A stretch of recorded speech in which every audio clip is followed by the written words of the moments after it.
Hey there, friends. Welcome to the Taking Your Next Step podcast from Collegians for Christ. Through each episode, we will journey together focusing on knowing what you believe and why you believe it. If you are eager, like I am, to strengthen your faith, then take your next step now by joining us in today's episode.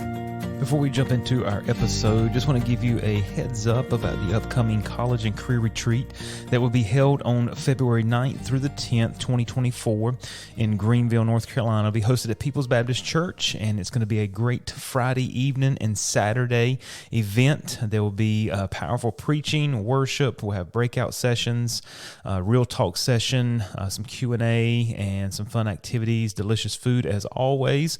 And we have a discount, early bird registration.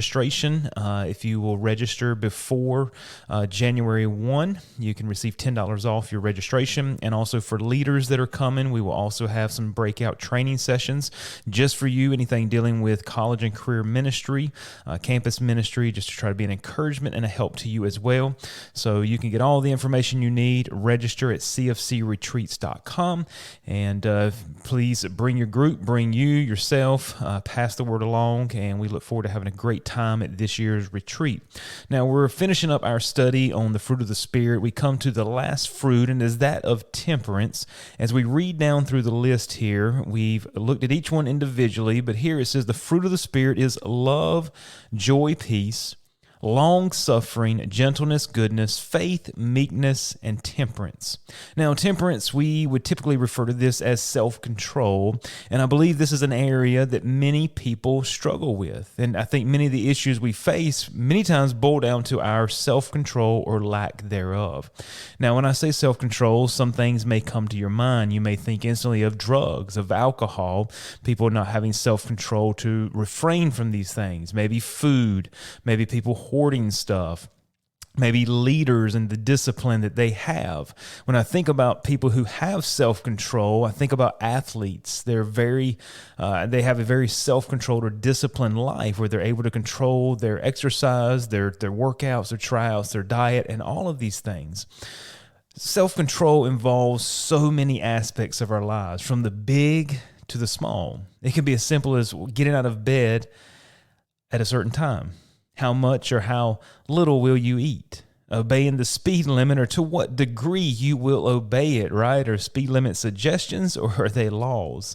Maybe fulfilling a class assignment, or to what extent you will do that class assignment. So self-control runs throughout our lives in so many different ways. As we look down through here, we just want to give some thoughts on the idea of understanding self-control and how it can apply to you and I today. Now, the word self-control or temperance here is used 4 times in our New Testament. It refers to one who masters his or her passions and appetites. Really, it's mastery or control over all areas of your life. That would be your thoughts, your actions, your reactions, your decisions to do what you do with your time. And obviously, the opposite would be no self-control. You cannot control yourself.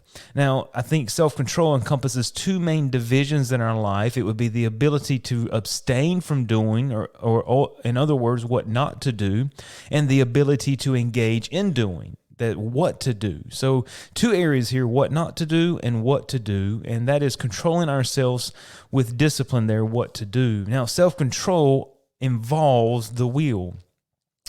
Now, we use our intellect or our mind to make our plans. We do this all the time. We make our decisions, what we will and will not do. We decide in our mind, but guess what? We determine in our will. The will has the final say. How many times have you decided in your mind or made plans to do something? You see, good intentions don't always cut it. How many times have you had a good intention and not followed through with it? That's where the self-control comes in. That's where the will executes the plan. We can have good intentions but not execute. We can have plans but not follow through. We can really want to do something but not do it. What is the issue? Well, we've talked repeatedly, really, and I don't minimize this as far as the flesh and the spirit as we've gone through this study. Paul talked about this, walk in the Spirit, and you shall not fulfill the lust of the flesh. For the flesh lusts against the Spirit, and the Spirit against the flesh, and these are contrary to the other, so that you cannot do the things that you would. So here Paul recognizes the battle, and it's essentially this. There are two natures who want entirely different things at the same time, and these two are in constant opposition. We must have self-control if we're going to do the things that we should do and not do the things that we should not do. And that's where self-control comes in. He understood there's going to be a battle. You and I experience that every single day of our lives, the internal struggle that we've talked about. But what will give us victory in the internal struggle is self-control. It's the fruit of temperance. You see, self-control, I believe, is strategically listed last in the list of the fruit of the Spirit. You see, self-control is needed in order to practice each of the fruit of the Spirit in our lives.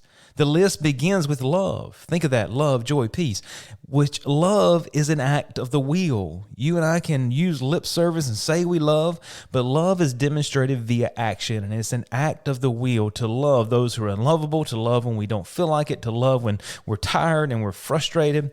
You see, it's self-control that wills what we really do. Self-control will choose what we really do. So why is self-control so important?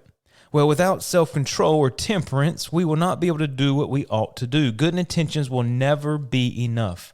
I mean, think about New Year's resolutions. Think about you making these good intentions to be organized, to plan, to do this spiritually, to do this within your workplace or with your family, your kids or class or whatever it is. It's our actual actions that will matter. And without temperance, we will be like a wave of the sea mentioned in James. It will be driven about by our external influences, the decisions of others, our flesh, our culture, and sin. But when we have self-control, you and I influence the flesh. You and I influence the culture. You and I influence sin by not doing it. You and I influence the decisions of others.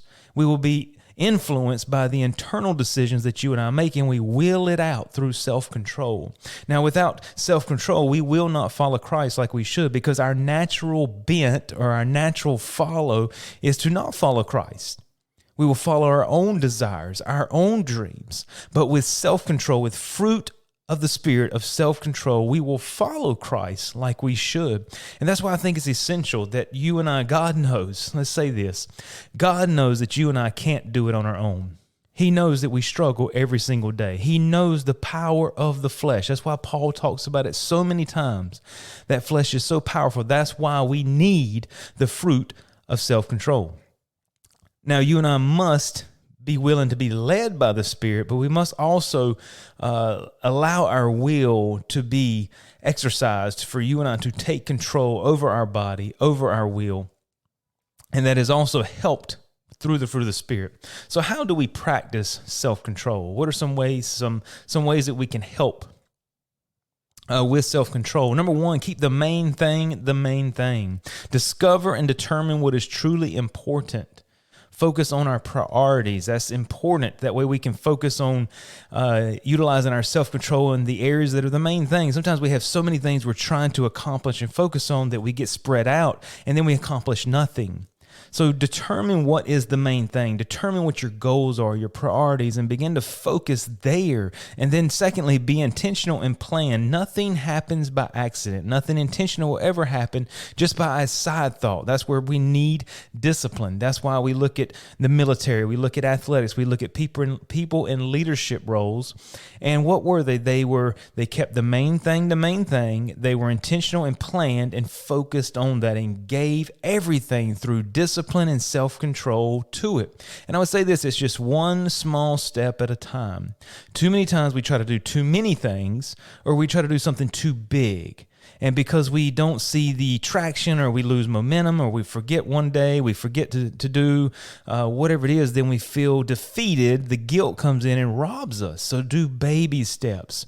Allow yourself to accomplish those baby steps via self-control. And once you do that, you can begin to add more. Number 3 is know your weaknesses and your strengths.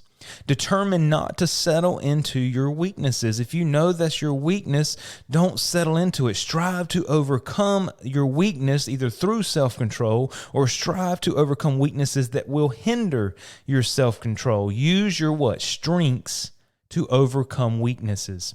When you can identify what your strengths are, you can utilize these to help you to overcome your weaknesses in many different areas of life. And then number 4, make yourself accountable. Seek guidance and mentorship. Making ourselves accountable is so beneficial because when we know someone else is going to ask us, hey, how's that going? Or what are you doing with that? We're more apt to do it because we don't want to give the answer of failure, of we didn't do it. And so have someone that can help keep you accountable. Maybe you can even keep yourself accountable, but I think there's great benefit in have someone that can help keep you accountable. It keeps you consistent. There's a consistent evaluation there. And we talk often within our college group to utilize self-evaluation. You do that yourself, yes, but you also find someone that will be transparent and honest with you and will tell you evaluation or will help you to self-evaluate yourself. They will tell you the truth about yourself because many times we don't understand our weaknesses and our strengths fully. We identify some, but sometimes we don't realize, hey, that is a strength that you possess. Hey, that's a weakness you possess. We don't even see it. We're blind to it, and they can help us. Number 5 would be walk in the Spirit. Do your part. You can't just use the Spirit as a crutch. If you're not willing to do your part, how can the Spirit help you? So do your part, but then rely on the Spirit to do what we struggle so hard to do. And so how do we walk in the Spirit? We're going to talk about that next week on our episode. We've talked about it briefly, but we're going to dive into it a little bit deeper. But it's seeking His guidance each and every day. And guess what? Listening to Him. It's doing what He says to you to do. And it's following Jesus. That's what walking in the Spirit is. And can I say this? When you fail or you fall in the area of self-control, whether it's with sin, whether it's with organization, whether it's with a goal, a plan, whatever it is, there's going to be times that you fail.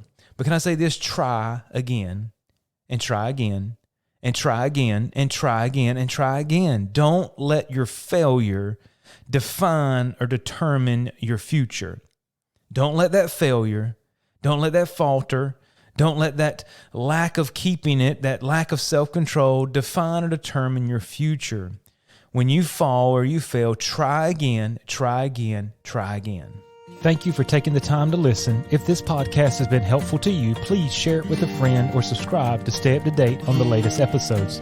You can connect with Collegians for Christ online for more information and resources at cfccampusministry.com.